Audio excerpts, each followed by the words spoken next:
지금 아버지와 아들 간의 갈등 때문에 중간에 끼어서 마음고생하는 엄마들이 적지 않아요. 혹시 그런 얘기 주변에서 들어본 적 없으세요? 여자친구들 만나면. 예. 좀 아빠가 좀 너무 강해서 아들이 이제 어릴 때는 아빠가 좀 무서우니까 이제 말 들었다가 사춘기 되면서 좀 자신의 의견이 이제 생기면서 아빠랑 충돌하는 과정이 있어서 그러니까 엄마가 좀 그걸 보면서 안타까워하고 근데 어릴 때부터 이거 관계가 이렇게 회복이 안 되면은 커서도 그건 좀 힘든 것 같더라고요. 그래서 엄마가 힘들어하는 경우를 좀 본 적은 있죠. 예. 아, 이런 경우에 그 아빠가 강하고 예. 애들한테 강압적으로 하잖아요. 어릴 때는 애들이 무서워서 듣지만 시간이 지나면서 네. 애들이 이제 네. 반감이 생기게 되는데 아빠들이 아들 잘 되라고 또 물론 그렇게 하겠죠. 그렇죠, 그렇죠. 네. 근데 그 방법론이 좀 달라져야 되는데 저는 현장 남성학자께서 한번 솔루션을 찾아봐 주시죠. 저는 그 아빠는 아들한테는 최고의 상담자라고 생각합니다. 상담자. 정신과 상담 의사나 아니면 그냥 일반 작가님 같은 이런 상담자도 이렇게 부모를 이렇게 상담하거나 애들을 상담할 때요. 자기는 아들하고 얘기를 할 때 상담자라고 생각하면요. 윽박 지를 수가 없어요. 만약에 상담자에서 상담하러 환자나 누가 이렇게 왔어요. 근데 그 환자를 윽박 지르면 환자가 얘기를 안 합니다. 그리고 아들들한테 야, 너 그 얘기해봐라 해서 얘기하기 싫은 얘기를 들을 수도 없어요. 자기가 얘기해 주는 사람. 그래서 상담자는 계속 경청만 하고 있어야 돼요. 그럼 경청을 해야 이 환자가 저한테 얘기를 하거든요. 그리고 이렇게 계속 들어줘야 다른 얘기도 하고. 그리고 오늘 얘기를 그 얘기 안 하더라도 몇 번 더 만나다 보면 딱 다시는 또 그런 얘기를 하고. 그런데 아빠들은 이 애들한테 어릴 때는 윽박 지르면서 애들이 내 얘기를 들어야 된다고 생각하지만 애기들은 아들들도 다 생각이기 때문에 그게 들어주는 게 아니라 그냥 듣는 척 하는 경우가 더 많습니다. 만약에 친구라고 저는 애들이 사건이 벌어지거나 애들한테 대할 때요. 이 생각을 자주 해요. 내가 중학생인 내가 아들하고 친구다. 내 중학생 친구한테 내가 어떻게 행동을 해야겠냐. 근데 내 친구가 말 안 듣는다고 윽박 지르면 내 친구가 뭐라 하겠습니까? 너랑 안 뭐냐 놀아. 너. 그거 안 놀죠 당연히. 혹시나 그리고 내가 친구가 잘못했는데 내가 이렇게 때리러 이렇게 하면 미쳤냐 얘가. 그럴 수 있고요. 때리는 것도 말도 안 되고 벌 주는 것도 중학생인데 친구인데 야 너 손 들어 못 된다고 손 들어하면 얘가 지금 그러니까 아버지가 아니라 얘랑 똑같은 또래 상담사다라는 생각을 갖기가 난 어려운 것 같아요. 근데 그런 생각을 태어나면서부터 가졌어요? 그렇지. 저도 그렇진 않은데 근데 조금 그건 있는 것 같습니다. 아빠들도 바뀌어서 바뀔 수 있는데 정서의 대물림은 좀 있는 것 같습니다. 저희 아버지가 제가 어릴 때부터 얘기도 많이 하시고 그러니까 좀 이런 윽박 지르는 것보다는 얘기를 통해서 이렇게 많이 하시는데요. 근데 저도 많이 노력해서 되는 것 같아요. 이렇게 아들들의 이런 책을 많이 보면 아들 심리학이라는 책에도 그렇게 나와 있는데요. 때리는 거하고 벌 주는 거하고 육체적인 그런 폭력보다 심리적인 폭력이 더 나중에는 가슴 깊이 남는다. 그런 얘기 들으면요. 이게 때리는 것도 나쁜 거지만 벌 주는 것도 나쁘구나. 화내는 것도 나쁘구나. 그런 생각을 많이 가질 수 있어요. 그래서 아빠들도 이렇게 공부하거나 아들 책들을 이런 많이 보면 자기 생각이 조금씩 틀려지는 것 같아요. 아니 저도 그 얘기하니까 생각나요. 저희 딸이 지금 30대인데 뭐 결혼도 하고 어른이 됐어요. 근데 지금도 공항에 가면 그 얘기를 하는 거예요.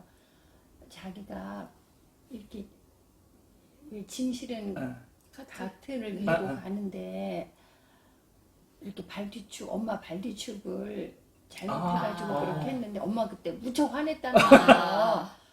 그 자기도 되게 엄마한테 미안하고 미안한데. 깜짝 놀랐는데 그리고 자기 딴에는 이제 해보려고 했는데 이게 맘대로 안 돼가지고 그런 건데 엄마가 화내가지고 지금까지도. 근데 저는 전혀 기억이 없어. 내가 언제 그래? 네, 이게 기억이 없는데 얘는 그게 굉장히 깊은 상처여서 공항에만 가면 그 트라우마가 생각이 나는데 내가 어머 어떡하냐 그걸 어떻게 저걸 어떻게 지우냐 그러니까. 근데 지울 길이 없는 거예요. 그게- 그래서 화내면 안 되겠다는 생각을 그게 애를 키우면 화도 있지만 저는 그런 생각이 들거든요. 작가님이 만약에 그 공항의 그 당시에요, 좀 평상시보다 기분이 안 좋았을 수도 있습니다. 기분이 안 좋았고, 신경 쓸 일이 많은데 그 참에 딸이 작가님 발을 쳤기 때문에 기분이 더 안 좋아서 화를 냈습니다. 만약에 기분이 좋아진 상태에서는요, 딸이 그렇게 해서도 고의야? 뭐 그렇게 넘어갈 수 있는데, 그래서 제가 부모님들한테 말씀드리고 싶은 게, 자식들한테 부모의 감정이 되게 중요하다는 걸 말하고 싶어요. 왜냐하면 회사에서 다녀온 스트레스나 아니면 어디 자기 친구들한테 받은 스트레스나 그걸 애들한테 푸는 사람들이 있어요. 그런 걸 애들이 잘못했다고 그 감정까지 애들이 풀면 안 되거든요.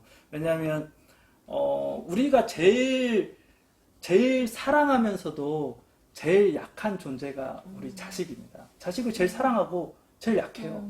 근데 그런 사람들한테 이 부모들은 제일 쉽게 화내는 거죠. 친구들한테 화를 못 내면서 제일 약하고 제일 사랑스러운 우리 맞아요. 아들들한테 욕을 한다는 거는, 화를 낸다는 거는 그 부모가 좀 반성을 해야 되는 그런 게 아닌가.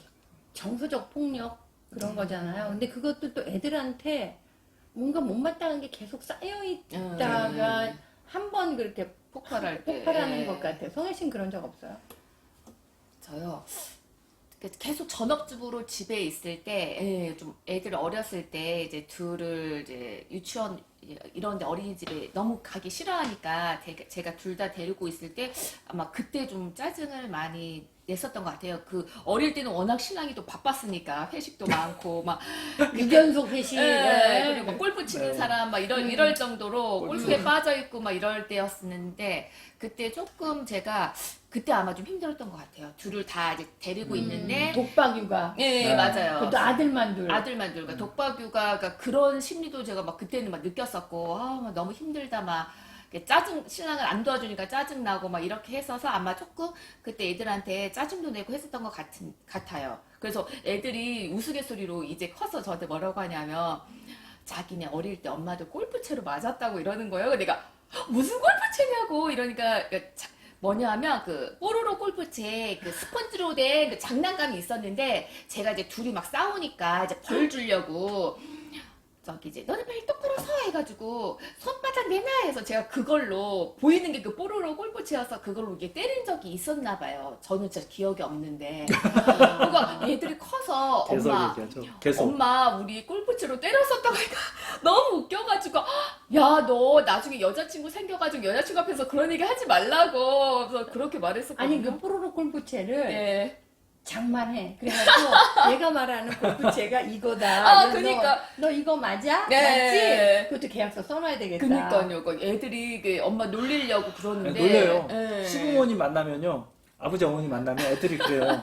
엄마 칭찬하고 있으면요, 엄마 우리 어릴 때 골프채로 때렸다고. 그럼 시부모님 깜짝 놀래고, 골프채로 때렸냐고. 그러니까요. 진짜 애들은 진짜 엄마가 생각지도 못하고. 신부모님 앞에서 되게 난감했겠다. 그러니까 어머니 그 장난감이요. 근데 그래도 이미 한번 놀라셨으니까. 세상에 제가 보기하고 네. 다르고 엄청 세네. 애들을 골프채. 그러니까요. 또 남편이 골프 쳤으니까 집에 골프채. 네, 맞아요. 예. 맞아요. 그렇죠. 그런 적이 있었어요. 그러니까 애들은 진짜 어릴 때 그런 트라우마라는 게, 우리는 어른들이 그냥 욱해서 막 쌓였던 게 그냥 순간에 탁 한 그러니까. 건데, 애들한테 그게 평생 그래도 조금 뭔가 남아있었던 자기들이 게. 약자였기 때문에. 네네. 그리고 정서적으로 많이 의지해 있는 상황이었기 때문에 이러다가 네. 나 사랑 못 받고 네, 그러면 네. 나는 어떻게 되나 그러니까요. 그런 걱정까지. 그 당시에 말한 게 아니라 한참 커서 말하니까 더 놀란 거죠. 그쵸. 어머, 그걸 아직도 기억하고 있어? 막 이렇게 돼. 그게 이제 네. 가슴 깊이까지 들어가 있는 거야. 그러니까요. 무서워요. 그런 걸 생각하면 음. 우리 김석 씨가 이 책을 내서 아빠의 교육법을 낸 게 네. 많은 아버지들이 지금 빨리 읽어야 될 것 같아요. 엄마들도 네, 맞아요. 그러니까 애들이 다 큰 부모님보다는 저처럼 어렸을 때 좀 엄마가 힘들었거나 좀 아이들이 어렸을 때 아빠의 진짜 이 손이 필요한 사람들은 봤으면 좋겠어요. 아빠들이. 네. 그리고 그때 남편이 네. 독박 육아 시키고 네. 밖으로 놀 때는 부부 사이도 안 좋았겠다. 그럼요. 좀 안 좋았었죠. 네. 저는 안 좋은 줄도 모르고 지낸 거야 여기는. 그죠? 저는 어릴 때는요, 네. 엄마가 네. 애들이 초등학교 저학년 때도 옛날에는 시험 봤으니까요, 시험 볼 때는 집에 있으래요. 그래서 저는 이해를 못했어요. 아니 집에 왜 있냐고. 아빠가 그냥 애들 공부하니까 조용히 밖에 나가서 있어주는 게 좋지 않냐. 애들 알아서 조용히 공부하지 않냐. 그런 생각을 많이 했거든요. 근데 확실히 이렇게 애들하고 친해지고 공부를 하다 보니까요. 여기 있지만 데이터가 증명한 공부의 진실이 크게 나오더라고요. 남자아이들이 가장 공부 효율이 좋은 게요. 아빠가 옆에서 지켜본다. 그게 제일 효율이 좋은지 처음 보면서 알았어요. 어느 학교 그 푸는 엄마가 보고 있다라고 하는. 그게 제일 효과가 없습니다. 네. 역효과, 엄마가 보고 있다는. 아, 그래요. 네. 엄마가. 여자애들은 엄마가 보고 있다가 역효과입니다. 여자들은 여자애들은. 책에는 그렇게 나와 있었어요. 네. 그 남자애들은요? 남자애들은 아빠가 볼 때 역효과는? 가장 효과가 있는 게 아빠가 옆에서 같이 같이 같이. 공부하는 걸 옆에서 지켜본다. 그래서 그러니까요. 그리고 아버지들이 특히 아들들을 볼 때 왕들도 보면 그 아들들하고 사이좋은 왕이 드물잖아요. 그거는 외국도 마찬가지인 것 같아요. 저도 우리 집을 포함해서 주변에 아버지와 아들의 사이가 좋기가 참 어려운 것 같은데 거기에는 아버지들의 책임이 더 큰 것 같아요. 네, 네, 저도 네, 그렇게 생각해요. 그렇죠. 네. 저도 비슷한 얘기긴 한데요. 저는 이때까지 아버지들은 다 자식들한테 뭐를 물려줘야 된다는 생각을 많이 합니다. 근데요, 이 경제적인 거나 이런 능력을 물려줘야 된다고 생각하는 아빠들이 많아요. 근데 저는 그것보다 아빠가 물려줘야 되는 거는 자기의 이런 인성에 대한 거나 아니면 이런 정서를 물려줘야 된다고 생각합니다. 저도 아버지한테 뭐 크게 뭐 물려받은 건 없지만 그래도 이런 정서라는 걸 물려받았기 때문에 그래서 아빠들이 아빠들은 뭐를 물려줘야겠다 이런 생각이 강해서 뭐 돈을 물려줘야겠다 아니면 너가 공부 열심히 해서 뭐 능력을 물려줘야겠다 그런 생각을 많이 하는데요. 그것보다 더 중요한 거는 정서를 물려주는 게 더 중요하다고 생각하고요. 그리고요, 이 생각을 하면 아들들하고 아니면 딸들하고 부모 자식 간에 친해져야 된다는 생각을 많이 할 수 있는 게요. 오늘 들은 얘기인데요. 내부민의과 교수가 제 친구인데 이 책을 읽고 선배님 너무 좋다고 자기는 인덱스 꼽아서 밑줄 긋는데 너무 아까워서 인덱스를 이렇게 하면서 하는데요. 자기는 이번에도 생각한 게 뭐냐면 자기 외래 환자들이 온대요. 그러면 이거 보면 80세 된 아버지하고 40대 후반인 아들하고 오는 거예요. 그러면 이때는 보호자가 누굽니까? 아들이 뭐 아들이죠. 근데 오면은 자기가 느낀대요. 와, 나도 저 나이 되면 저렇게 대우를 받겠구나. 평상시 못한 거죠. 아들이 그냥 대면하고 아빠 얘기 말하면 옆에서 그냥 핸드폰 보고 있고 뭐 아버지 얘기.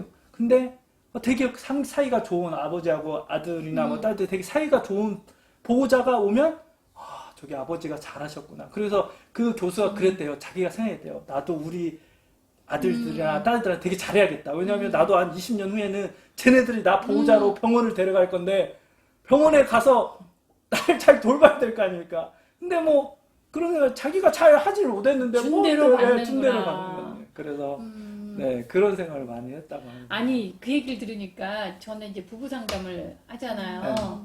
그러니까 이 의사인 남자분이 그러는 거예요. 할머니 할아버지들이 오셨을 때 그 할아버지를 대하는 할머니의 태도를 보면서 나는 내 아내에게 지금 얼만큼 적금을 붓고 있나 나중에 이런 생각이 든다는 거예요.